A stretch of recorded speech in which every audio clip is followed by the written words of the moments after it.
बरोबर आहे. हे लीगल पोझिशन अशा आहे की पोलीस स्टेशन एक पब्लिक प्लेस आहे आणि पोलीस स्टेशन एक पब्लिक प्लेस असताना आणि पोलीस अधिकारी कर्मचारी हे पब्लिक सर्व्हंट असताना ते त्यांचे कर्तव्य बजावत असताना त्यांचे व्हिडिओ रेकॉर्डिंग करण्यामध्ये कोणत्याही प्रकारचे बंदी नाही आहे.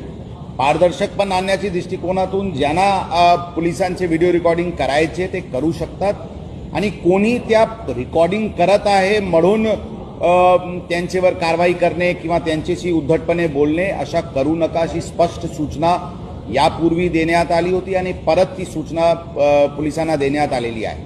रस्त्यावर पण आम्ही काम करत असताना कोणी आमचे व्हिडिओ रेकॉर्डिंग करू शकतात, त्यामध्ये पण कोणत्याही प्रकारची बंदी नाही आहे. ही पण सूचना सर्व अधिकारी कर्मचारी यांना देण्यात आलेली आहे. फक्त महिला कर्मचारीचे पर्सनल डिग्निटीचे कोणत्याही प्रकारचे त्यांच्यावर आक्षेप येऊ नये एवढेच एक काळजी घ्यावा लागते.